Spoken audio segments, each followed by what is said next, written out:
Hi, Alissa. Hey, Katie. Welcome to episode 315, negotiating and communicating and setting expectations. Yeah, we've got a lot of messages lately from agents trying to navigate this market. Right? It is our job to represent our clients. Always. And sometimes our clients are like, well, the news says that it's a buyer's market and that I can ask for whatever I want to. Yeah, I think we got some messages where agents were like, I'm embarrassed to present my clients low offers. So we're going to tackle that problem/mindset. Yeah, combined with communicating with your sellers in a factual manner on what they need to do. How are they priced? Are we being direct and straightforward with our communication? Yeah. What do you want to start with? I don't know. I don't either. Why don't we start with this? I'm going to define fiduciary for you. Okay. Okay. Do you remember way back in real estate school when they made you learn what a fiduciary was? No. And they're like, it's your fiduciary duty. They use that big word a lot. What is your fiduciary duty as a real estate agent? I mean, I don't think that's an everywhere thing. Okay. It's not a Louisiana thing, although it is a weird word. This is the definition. In real estate, a fiduciary duty is a legal and ethical obligation for real estate agents to act in the best interest of their clients. This means they must prioritize their clients' needs, provide honest and transparent advice, and avoid any conflicts of interest. This duty is built on trust and requires agents to uphold specific responsibilities throughout the real estate transaction. I think that's a really good, thorough definition Of what you're supposed to be doing. Yes. Hey Siri, remind me in an hour to sign up for Build Your Own Business. Do you think that's going to work? I mean, I'm definitely going to join. Okay, good news. You can grab BYOB now, even if Siri doesn't remind you, and be part of the live classes in September. I'm excited to live teach on my favorite topic, working repeat and referral business. And I'm excited to be live with our friends twice a week for a whole month. This will be our most hands-on teaching of this course ever, and we are going to make sure you are building your business for the rest of 2025 and into 2026. Head over to hustlehumblypodcast.com/BYOB or click the link in the show notes to grab it. So let's just take it through a scenario. Okay. Someone messaged us and said, my clients want to make a lowball offer. I'm embarrassed to present it to the other agent. Should I just tell them I won't make the offer? Like, what am I supposed to do? Yeah. As a fiduciary, what do you do? As a fiduciary responsibility, What would you do? What would you do? What do you tell you? Obviously, I would do it, but I would have a lot of disclaimers with it. Yeah. Like I would tell them, listen, I will present this offer for you. I am also letting you know that I have no data to support this offer. Mm-hmm. When I looked at the comps, this is the number that is supported. Right. And sometimes if you start too low, I've had situations where a seller said, I don't care if they come up to our ask price. I'm not selling my house to these people. I'm so angry. You've insulted me so much. So I do think it is our job to let them know the possible repercussions of their actions. Right. That this could kill the whole deal. Even if you were willing to come up closer, they may not let you. Right. I've even said this is so far below market that there's just no factual data to support what you're doing. Okay. But that I'll do it. Because you have to. Yeah. Because it is your fiduciary duty to do what your client has requested as long as it's legal. Right. And your buyer asking you to present any number on an offer is still your duty to them. Now, if you don't want to do that and you need to break up, that's different. Yeah. But you can't just be like, no, I won't. You have to offer what I'm telling you to offer. That's not how it works. Yeah. The message we got from our listener was, learning to advocate for their client. I want to find the balance between fighting for my client's best interest and maintaining a professional relationship with the other agent. So, like I was saying, I feel like maybe sometimes, and certainly in previous, more recent memory markets when it wasn't hard, you didn't have to deal with this, right? Right. When it shifts hard over to the buyer's market, which we're teetering maybe in some places more than others, then your buyer's like, well, there's lots of property, or this has been sitting on the market for 200 days. Like, I want to offer low, even though you could tell your buyer all day, well, it started at 200 and now they're at 150 and you want to offer 100. I mean, that they've already come down on the price. Sure. And again, you can show them the data, but you have to do what they want to do. It matters not how the other agent is going to respond to your client's offer. No. Now, that's not something that needs to be. That should never enter your mind. If you've given your buyer all of the data that says this isn't really what the market value is, if you go below it, here's a story about when I've had a previous client upset a seller and they won't take anything. Yeah. As long as you've relayed all that information, it doesn't matter how. And I've had agents respond badly to offers that I thought were good. I mean, I've had agents respond fine to offers that I thought were embarrassing. I always feel better after I have presented a really low offer. And the agent's like, thank you so much. I'll present it and get back. I'm like, okay. Okay, at least that's over. Right. Like, they're fine. But I think you can represent your client and still maybe let the agent know, hey, I'm trying to think of the right words, because you never want to give up your client's negotiating position. Sure. So if your client's saying, I want to offer X, and you wrote X, you can't just call the other agent and be like, we're offering this, but I assume you'll be sending us a counter. Like, you have to I think I try to gently be like, hey, I know this is a little bit lower maybe than what your seller's expecting. I hope they're open to a negotiation. Like, I think you have to use, That's good. You have to use some kind of words that say, I'm not delusional. Yeah. Like, Don't hang up on me. Now, Let's keep this going. If your buyer said to you, and I know you've had them do this before, I want this house, but it's an investment or whatever the case may be, and I'm offering this, and if they get insulted or they don't take this, I'm not even going to keep going. Yeah. Then when you send the offer, you can just be like, here it is. And I've done that before. I have said things like, listen, I know this is so far from what you're asking. I want to give you a heads up. These are investors, and this is what they're going to pay. They're not going to pay more. So I don't know that they would respond to a counter, but I just want to let you know that. And I think that is fine. And representing your buyer. If your buyer says, I have to have this house, but I also have to try and go lowball it, then I think you got to kind of let the agent know, this is the opening of our negotiation. Yes. Can we keep the dance going? Right. But I don't want it to be obvious. I don't want to be like, I know a counter's coming. Yeah, they'll go higher. Just send me a counter. That is not representing your client. That is not. Because I've also written offers that I would have probably considered lowish that the seller accepted. Yeah.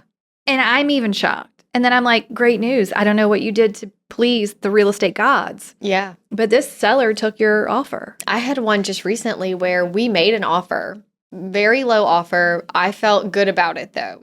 So a little bit different. I had data to support. Okay. Sellers were a hard no.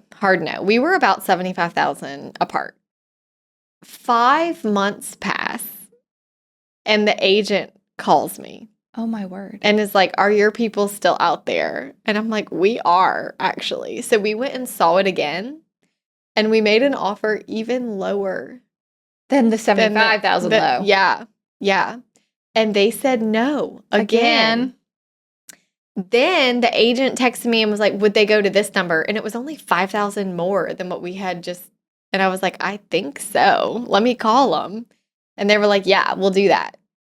But it was like, can you tell me do you remember the difference between the first low offer and how much lower the second offer was? So they were originally listed at like $845. Okay. And we offered like $760 or something. Okay. And then they said no. 5 months pass, and then we ended up going back at $750. Okay. And then he came back and said, would they go to $755? So they still got it 5,000 less than the original offer. Interesting. So it's like, you never know. You never know how it's going to play out. But I do think delivery is important. And letting the other agent maybe even hear your voice is important.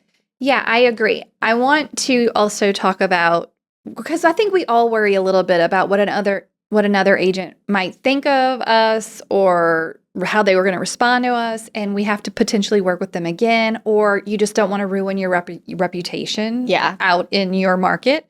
I had a buyer recently under contract. Everything is going fine. Things did not work out in the repair request. Okay. And when I had to cancel, I was like, oh, I hate sending this email. It's the worst. I don't want them to be mad and be like, but wait, we're still in the middle of trying to negotiate these repairs, and now all of a sudden your buyer's pulling out. And I just worded it the best I could. And I'm like, I did everything I could to move this forward. It's just not going to work out. And the way the agent responded, because it could have gone anyway. Yeah, he would have been like, oh my gosh, what's wrong with your people? So mad, right?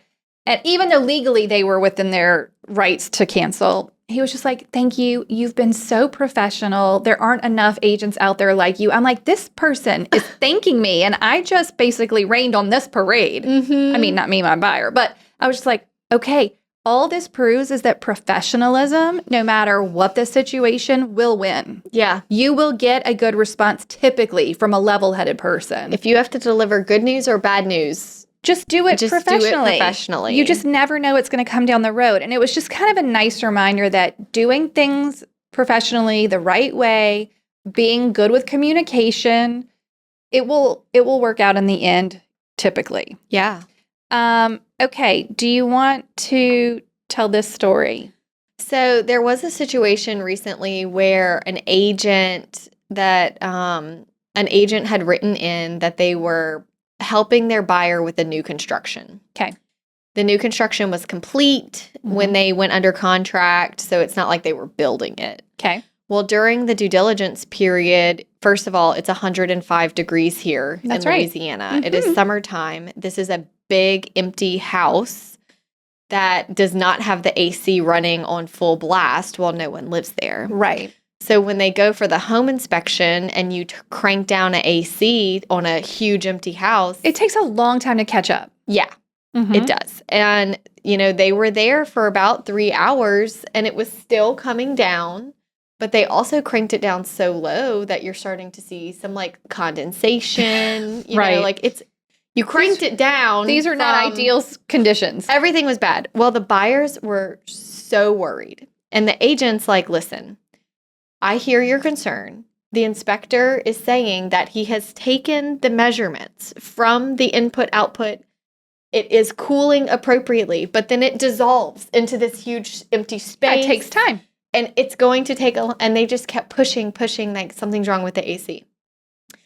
It's an AC. It's not like a miracle work. Right.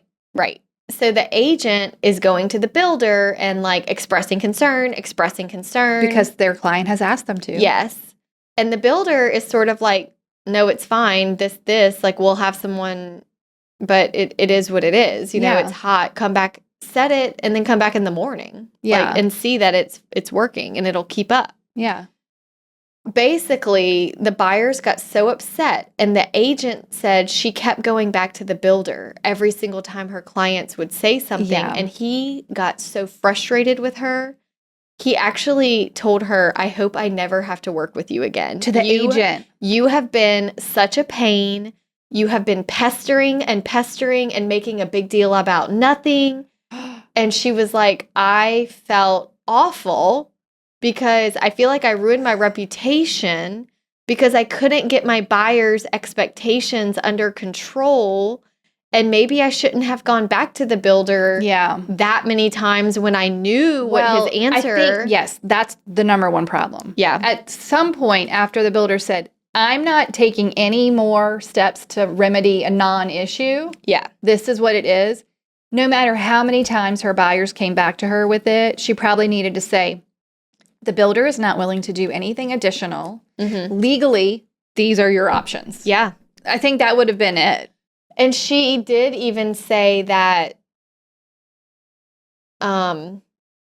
they had somebody come out and got a receipt and things like that. From an AC company. It's end of discussion. But then she said that her clients were saying things like, we just feel like you're not concerned or working hard enough for us. Yeah. And that came up in a lot of our emails that we got from our listeners in regards to repair request. You're advising your client, and sometimes they are emotional. Right. They have just been given a report of every single thing wrong with the biggest real estate asset that they've ever owned that they're about to buy. Yeah. And here's the list of every negative And the thing. seller's like, no, thank you. Right. I'm not doing this. So it's like a fine line between, but I think this is also where your clients need to be able to trust you. And if they trust you, and if you speak with confidence, and if you can share real life stories, even if you're new and they're not your own stories, you can say, there was an agent who just went through this. Yeah, this is what happened. And this is what happened. Okay, what do you do if your clients request something that you deem professionally to be unreasonable? Well, how do you handle that? You know, I think it's been so long since I've really had a tough one like that, ever since I started sort of drafting the repair request and saying, these are items that would typically be asked for based on reviewing the report. What if it's an unreasonable request to write in an offer? Not necessarily the price. What if it's just like I want a, pre-occupancy of a month or a year? Like, what if it's an unreasonable request just in anything? Yeah, I think occupancy is actually a really great example because it does come up. And I just had one where I had a very difficult buyer. Okay. She was making me nervous. Okay. I could not be on the same page I had 7 different searches going for her because I could never figure out quite what she was talking about. Mm-hmm. And then she finds this house and she's like, can we make an offer on it? But if this other house finally comes on the market, can we just cancel and go? Things like that made me go, I don't operate this way. Yeah. I don't just send cancellations. Right. I want you to know. So I'm having all these conversations with her. And I don't want to say putting her in her place, but that's sort of how it was going in a professional way. Yeah. And she was very stuck on, wanting me to ask crazy questions. And sometimes I would ask and sometimes I wouldn't. And I would just but I would give her the answer. Like, that's a no. Yeah. So she actually said, well, now our clock is ticking and we need to be settled before his job starts. And we've missed our opportunity. Again, all your fault. Not my fault. I'm like, I don't know what to tell you. I tried very hard to get you under contract on something. But so this house that she had talked about, can we just go under contract and then cancel if this other one pops up? She said, okay, well, let's make an offer and we would really need early occupancy. And my personal, and I had to have a little self-talk with myself. Alissa, your client is difficult. You know that this could end badly. You still need to have this discussion with the other agent, and you don't need to tell the other agent that your client is difficult. So we need to figure this out, Yeah. And I did tell her, I said, listen, early occupancy is not always the best, especially as early as you are mentioning. Typically, if we do early occupancy, there is a deposit required. We have to figure out some rent for the time frame you're talking about. And they also don't usually let you move in until we're either clear to close on the loan or at least past inspections and appraisal. So if we can get under contract, get that appraisal ordered immediately, not wait until inspections are over, we could maybe negotiate that in, and then we would just have to figure out like a deposit and an owner and a pre-occupancy addendum and all of this. And she was just like, well, that just sounds, like a lot. And I said, well, this is legally. It's a lot to ask of the seller. Legally, this is how things have to be done. It's not your home yet. It's still on their insurance. It's still on their title. So these are the precautions we would have to take for the decision that you're asking. So the biggest thing when you are dealing with a client is making sure, because they do think they can just ask for the world. They don't think about insurance and they don't think about liability. Yeah. And they don't think about what happens if you cancel after you've moved in. They don't think about all these things, but that's our job. Yeah, we have to tell them what the possibilities are and then help them make the decision. Yeah. Just because a buyer or seller throws out some crazy scheme to you doesn't mean you have to say, yes, I'll go present it. Yeah. You could say, well, let's talk this through. Here's what could happen if you do get this. Yeah. I mean, you're not just a messenger. Mm-mm. The actual definition of being an agent to someone is that you're then offering them advice. Mm-hmm. You're skipping the advice part if you're just blindly regurgitating everything they say into the offer or back to the agent, or Yeah. like you're going to have to give them some advice. Hey, look, we can request a new roof, but this roof had no, sign of age in your inspection. Just because you don't like that it's 8 years old, it doesn't make it Right. really. There's no bearing on why we should be asking for this. Correct. But I think people will ask for the moon if you don't. I have to tell you a crazy story. Please do. Okay, so I was the listing agent. Okay. Okay. The house, we finally got it under contract. I was so relieved. Okay. It was like a friend and they were moving away. It was I don't very like where this is stressful. going. It was very stressful. So we finally get it under contract. These buyers Mhm. drag out every aspect of the inspection period. Not only do they have a regular inspection, they got a found. So here was the problem. They were relocation buyers, Mhm.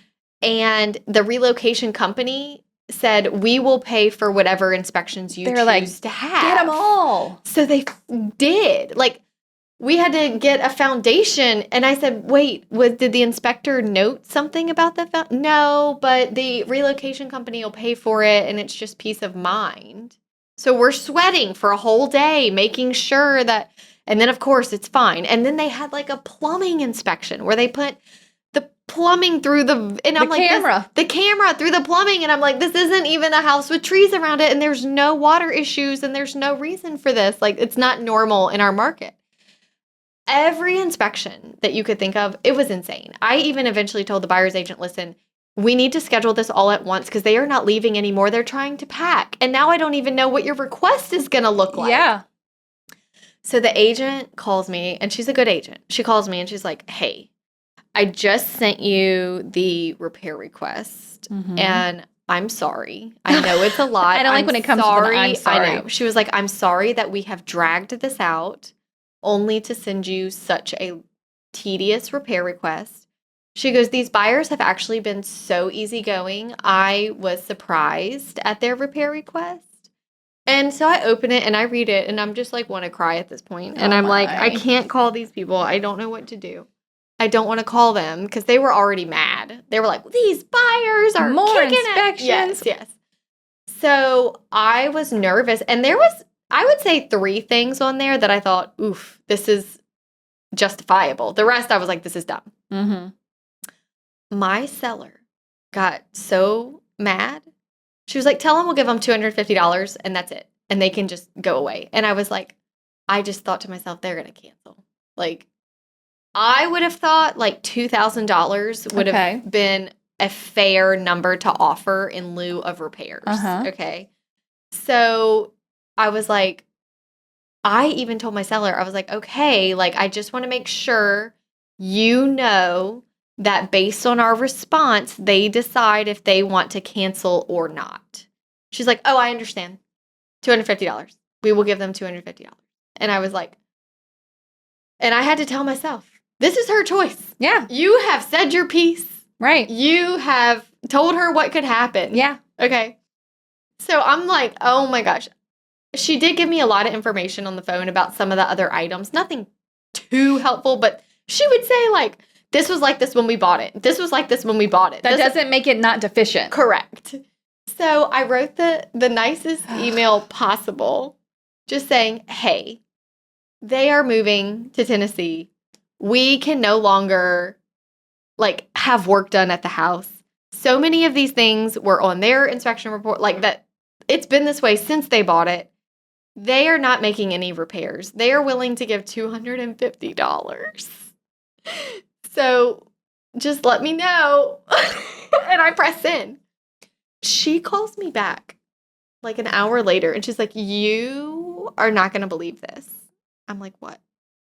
She was like, she said, my clients actually felt so bad for dragging this out and sending such an annoying repair request. And after reading your response and sort of explaining some of the items as well, they were like, just don't worry about it. They didn't even take the $250. They didn't even take the $250. What did your seller say? The husband was like, oh my gosh, wow. And the wife was like, good. Like, I didn't want to give him the $250. Yeah.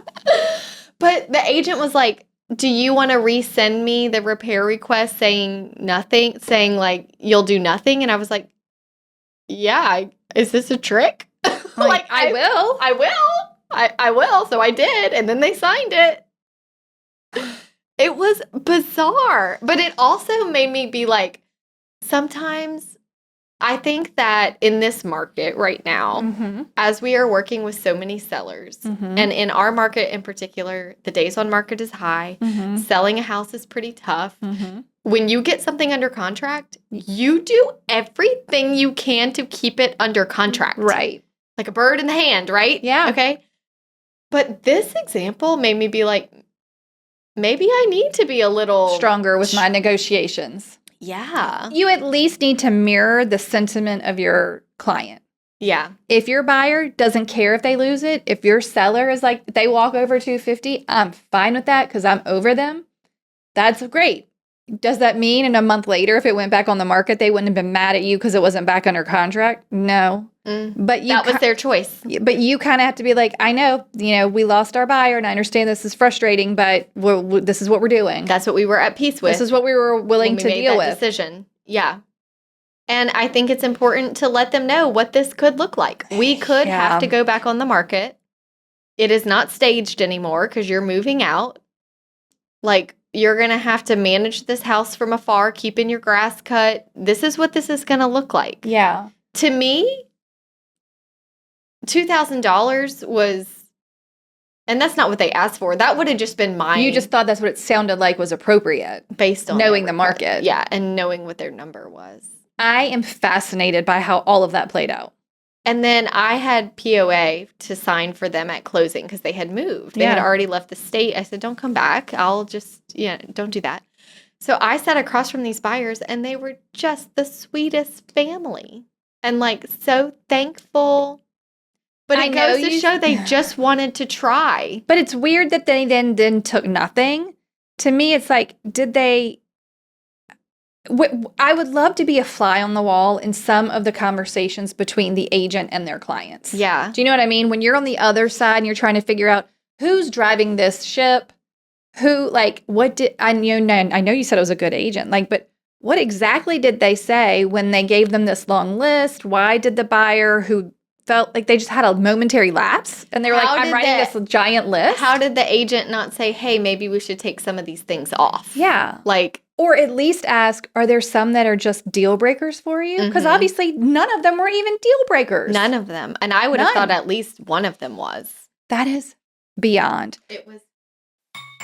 Do you want referral business but hate the idea of being salesy to people you know? This fall, starting in September, we are taking you by the hand and working together to use your database to build your business. Going through the Build Your Own Business 101 course together will give you the step-by-step process that guarantees you'll stay top of mind with your database and be the place they go for repeat and referral business. Grab the course now at hustlehumblypodcast.com/BYOB, and we will see you September 2nd for our first live class. We can't wait to work through this course together in the fall.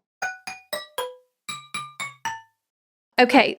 This applies to the message we got that said, I often find myself trying to manage my clients' expectations, but it feels like they think I'm not doing everything I can to get them what they want. Now that our market is shifting, we can negotiate again. Yay. This area is still a weakness of mine and likely a lot of other newer agents, which we've been talking about negotiating a lot this episode. You kind of don't know. Every single one is different. Yes. It's not like I can give you blanket negotiation rules. Now, can I give you some good tips? I mean, less is more. The less you say, the better.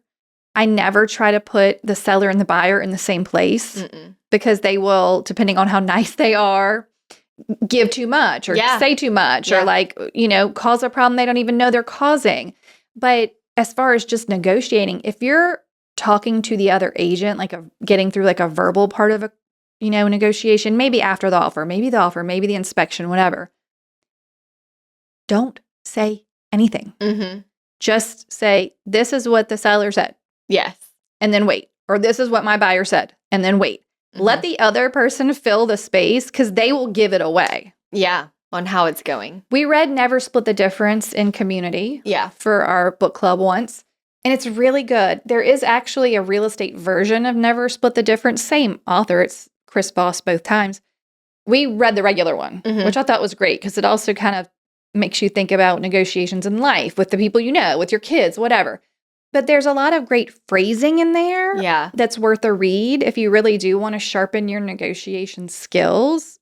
Because I do think everyone is different. Yeah. And I have buyers all the time ask me, well, how much will a seller usually come down? And I'm like, every seller is in such a different season of life and financial situation. Yeah. You just don't know. But this is where I really wanted to make sure that when we are communicating with our clients, whether it's a seller who won't reduce a price or change out carpet, or a buyer who is asking for unreasonable things, avoid saying what you quote unquote think. We don't need to say, I think it's time for a price reduction.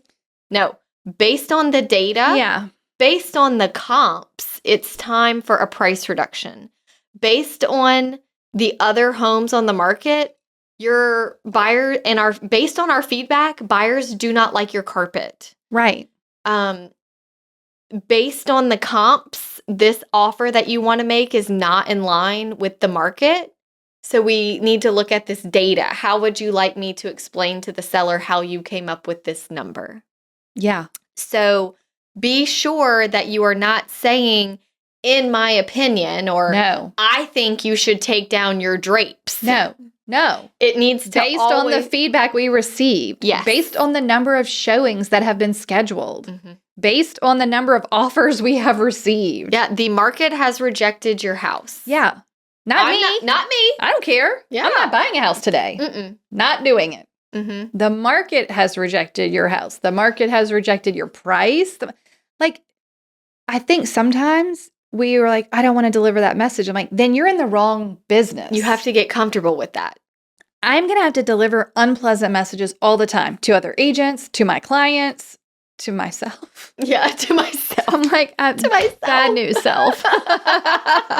You're going to have to write this offer. To myself. You're just going to have to. Okay, what about, I'm going to tell you a little story. Okay. This is about the power, and I may have told it on the show before, the power of telling stories to help show what the data is telling you to your clients. I had a seller, pre-listing. I go in. They have built this house themselves. Great house. It's less than 5 years old. I mean, it might have been 3. It was not old at all.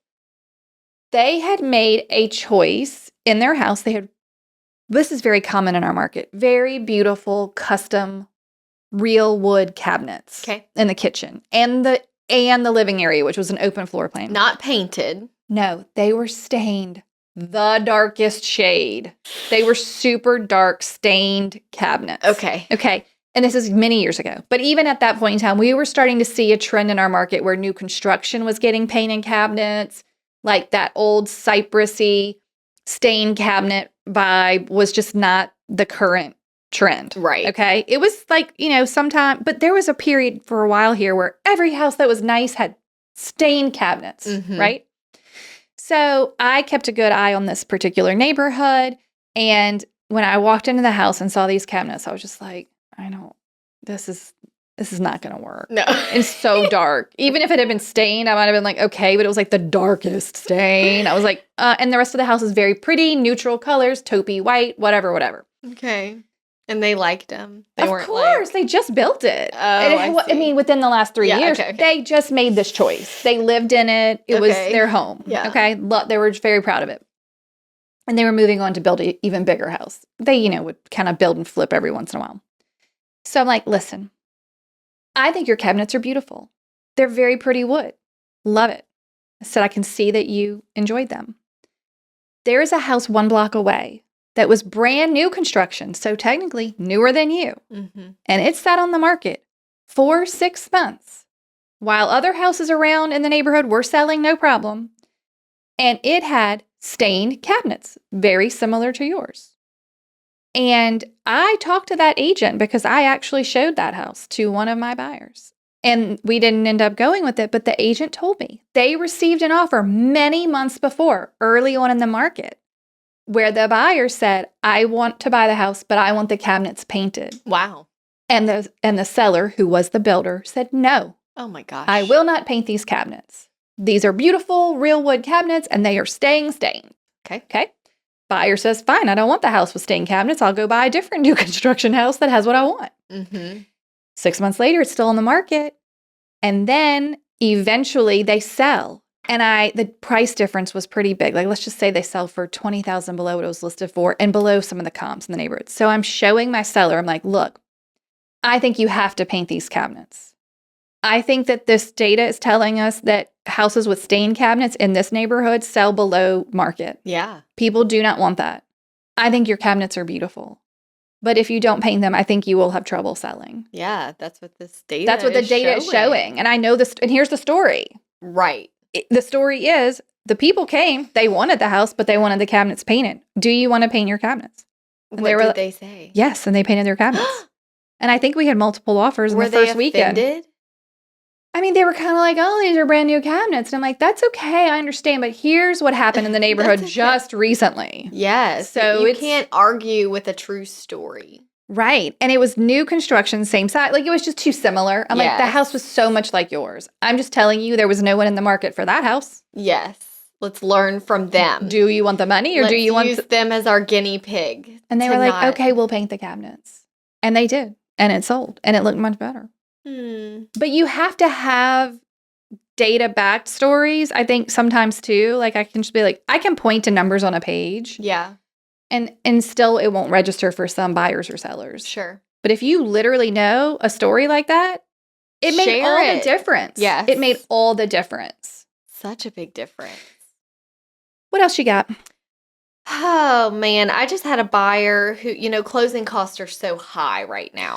Hi. And I'm not used to seeing such huge numbers being asked for Yeah. by buyers. Well, I just had a buyer who wanted to make an offer on a house and asked for $15,000 in closing costs. And I was like, Whoa. wow, that's What a was lot. the price of the house? Like $300. Oh, that is a lot. Now, they agreed to offer list price. Mm-hmm. They weren't going to hit them on the price and the closing costs. Fair.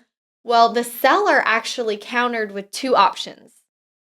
We will do $300 with $7,000, or we can increase the price a bit and pay the whole thing. What do you want to do? The buyers took it personal. Your buyer? Yeah. Okay. And they were, because I actually was, I hate when I'm excited to deliver what I think You're like, could good be good news. news. And then they're like, oh, I'm so mad. You're like, Because I actually really like that they presented two different options to let us pick. and it's nothing more embarrassing than when you're like, good news and like, not good news. Not good news. That happens to me a lot. I'm like, oh, you're disappointed. Sorry. So they were like, this seems like they're just trying to, have their cake and eat, increase the price. Who's ever heard of such a thing? So we went back and I did a deeper dive into the comps. Okay. So I pulled the chart that I like, the Mhm. CMA summary, Yep. which shows list price versus sold price. Mm-hmm. And I went through each one and checked how much did each seller pay in closing costs. So it was like 4 of the 7 recent sales all sold for over list price. With a lot of closing But costs. then when you go to the bottom and look at closing costs, they paid about anywhere like between 8 and 10,000. So Mhm. still not 15. Mm-hmm. So I went to the buyer and I said, listen, based on this data, this is a trend in this neighborhood. It makes sense Mhm. because it is a first-time home buyer neighborhood. Yeah. People are asking for as much closing costs as they can get. In order to get so much in closing costs, buyers are choosing to raise the price a little bit to finance some of this in there because it won't change your monthly note very much to increase the price. Mm-hmm. But then you get to keep your cash on hand. So we went through all 4 examples. And then the ones that didn't increase their price, they did not pay $10,000 in closing costs. They paid less, Yeah. And my buyers who were on the verge of walking away said, well, that makes sense. At least it's not. I said, yeah. And, their agent may even be advising them like, hey, this is what other people are doing. Right. This is how we're making deals work right now. Yeah. And I think it was generous that they gave us 2 options to see which one you would prefer. Yeah. And then they calmed down. Then it was, okay, Okay, good-ish news. let's go with this option. Yeah. So I rewrote the offer with the option that they chose. Okay, that was good. And we're under contract. But I was, 1, very surprised at their reaction. Yeah. And 2, so thankful to have Actual good data. data to say, this is not, I also didn't want them to feel like I'm not pushing for them. Mm-hmm. But, the data saved me in this one. Not my opinion. Yeah. Not what I think. Mm-hmm. And so we need to just be very mindful. I'm reminding my sellers often, at least once a week on the weekly check-in, hey, we are at day 22 on the market. Right. Per the attached chart, the average day on market right now is between 92 and 99 days. So you're just a little baby listing. So we're still early in the process. I know when your house is for sale, every day feels like a month. yeah, because it's so weird. When you take the listing and you tell them average days on the market is 90 days, so it may take you 3 months to sell. They're like, yeah, no problem. Then all of a sudden at day 10, they're like, why hasn't it sold? I'm like, We're not even you close. seem very much on board with the numbers I explained to you before. They need reminders. A lot of them. If you are struggling with communicating with your sellers who have a house that hasn't sold, you need to just every week pull the numbers. And even if the only thing you did was once a week go over the market numbers with them and say, nothing new went pending this week that matches your house's criteria. Yeah, good news. No one else sold either. Right. So Someone I still didn't beat you. Yes, I still think, we could be in a good position based on the other active sales. Our photos still look the best. Our price is still in line. Yeah. If all you did was interpret the data, you're ahead Yeah. of so many agents who don't talk to their sellers ever because Or they give don't them any data. they don't have any update. Yeah. They're like, no showings, no offers, I can't call. No showings, no offers, no data. Right. Just find some data, go Yeah. over it with them, tell them what the market is doing, show them what the competition is, I got an email newsletter recently that was showing the expected price increases in the country for the Okay. top 300 cities. That's a lot when you think about it. Top 300 cities includes many different size cities. Yeah. Not big cities. Yeah. Like 300. Anyway. And it gives you the top 10 slated to increase in value. And I think the highest one between 2025 and 2026 was like, this market will go up 2%. Oh. There were just a handful that were even 0 or positive. So up to like 2%. The second column was the top 10 or the top 5 markets that are going to gain the least amount of value. They were all in the negative, to be fair. Okay. And all 5 cities on the list were in Louisiana. Oh, dear. -10, -9, -9, -8. Okay, so that means people are going to, they're predicting that people are going to have to come down. Yeah. On the Baton Rouge, luckily, was not in that part of it was in a bad spot, but it wasn't the top 5. Okay. But every single city was in Louisiana. And I Okay. thought to myself, this is real bad. And I said, but it also is really helpful if I've got a seller who thinks it's still 2023 Yes. or 2022. I'd be like, this is what they're seeing, the trend. This is what's happening. You're going to be lucky if you sell your house and you gain money between now and a year from now. Yeah. You might lose some. Sure. Maybe now it's time to, Yeah. if you're selling, sell. Let's do it. What do we need to do? So I was just like, data is so fascinating And helpful.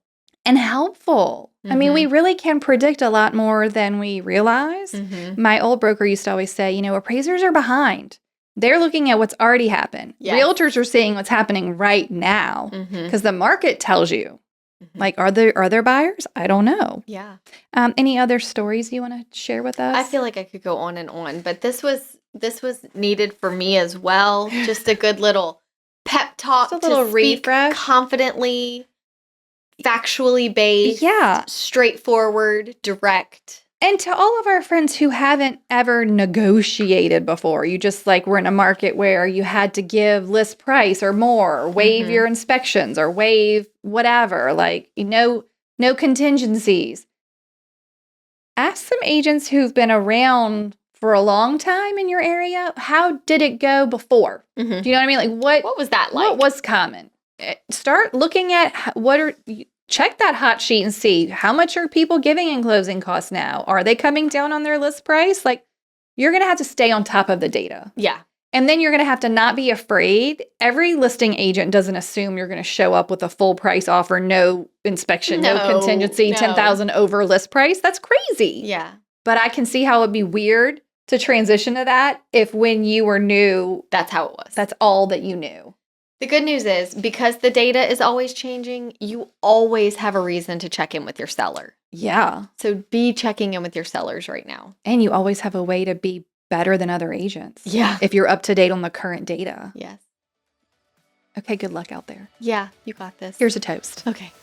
Here's to Jennifer Darby Metzger, a true leader and trailblazer. She leads with intention, always making sure everyone feels included, informed, and empowered. She's given us not only a beautiful office, but a collaborative environment where we support one another, celebrate each other's wins, and grow as professionals. Because of her, I'm the agent I am today, so here's to Jennifer. Thank you for everything you do. Wait, before you go, if you enjoyed this episode and if we brought you value, take a minute to rate the show, leave a review, or drop a comment. We are giving away our best stuff for free. Find it at hustlehumblypodcast.com/freebies. We'd also love to see you in Hustle Humbly community. Join us there at hustlehumblypodcast.com/membership. We love chatting with you in our DMs. Find us on social media at Hustle Humbly Podcast and say hello. If you have an episode topic or someone you'd like to toast on the show, please email us at team@hustlehumblypodcast.com. Thank you so much for tuning in to the Hustle Humbly Podcast. See you next week.